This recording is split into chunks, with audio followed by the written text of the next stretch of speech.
অবশ্যই আপনারা বুকটা ফালায় দেওয়ার চেষ্টা করবেন, কারণ সব জিনিসেরই বুকটা ফালায় দিলে এমনকি দেখতেও খুবই সুন্দর দেখা যায়। আমার মতো করে আপনারাও এভাবে করে খুবই সুন্দর করে কেটে নিতে পারেন সবজিগুলো। দেখেন আমি এখানে কি কি সবজি নিয়েছি। তারপরে এখানে আমার একটা লেটুস পাতা নিয়ে নিলাম, একটা লেটুস পাতাও কেটে এখানে দিয়ে দিলাম, যাতে আমি সালাদ তৈরি করব সেজন্য আপনারা সালাদের সব আইটেমই দিতে পারেন। আপনারা চাইলে বিভিন্ন কালার ক্যাপসিকামও দিতে পারেন, আপনারা চাইলে এখানে গাজরও দিতে পারেন। আমার এখানে টমেটো নিয়েছি, ক্যাপসিকাম নিয়েছি, শসা নিয়েছি, কাঁচামরিচ, ধনিয়া পাতাও দিতে পারেন। এখন আমি পাস্তা দিয়ে দিলাম, আর পাস্তাটা অবশ্যই আপনারা আগের থেকে ভালো করে বয়েল করে নেবেন। তারপরে সবগুলো সালাদ আইটেম আমি একসাথে মিক্স করে নিলাম।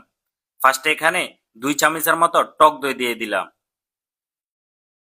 তারপরে এখানে হাফ চামচের মতো চিনি দিয়ে দিলাম। চিনিটা চাইলে আপনারা দিতে পারেন, নাও দিতে পারেন, কারণ হেলদি খাবারে চিনিটা ব্যবহার করে না বেশিরভাগ জায়গায়। তারপরে এখানে গুঁড়া দুধ দিয়ে দিলাম 1 চামচের মতো। অল্প একটু হোয়াইট পেপার দিয়ে দিলাম। তারপরে এখানে চিলি পেস্ট দিয়ে দিলাম হাফ চামচের মতো। এখন দিয়ে দিব স্বাদ অনুযায়ী লবণ।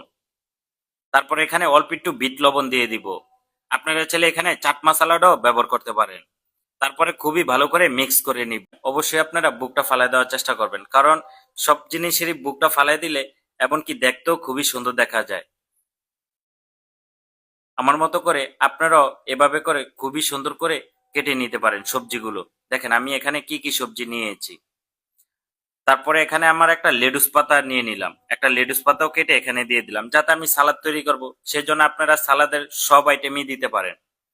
আপনারা চাইলে বিভিন্ন কালার ক্যাপসিকামও দিতে পারেন, আপনারা চাইলে এখানে গাজরও দিতে পারেন। আমার এখানে টমেটো নিয়েছি, ক্যাপসিকাম নিয়েছি, শসা নিয়েছি, কাঁচামরিচ, ধনিয়া পাতাও দিতে পারেন।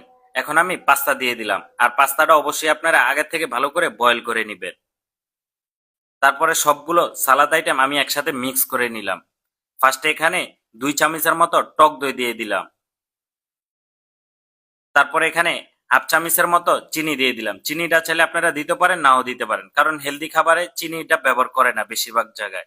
তারপরে এখানে গুঁড়া দুধ দিয়ে দিলাম 1 চামচের মতো। অল্প একটু হোয়াইট পেপার দিয়ে দিলাম। তারপরে এখানে চিলি পেস্ট দিয়ে দিলাম হাফ চামচের মতো। এখন দিয়ে দিব স্বাদ অনুযায়ী লবণ। তারপরে এখানে অল্প একটু বিট লবণ দিয়ে দিব। আপনারা চাইলে এখানে চাট মশলাটাও ব্যবহার করতে পারেন। তারপরে খুবই ভালো করে মিক্স করে নিব।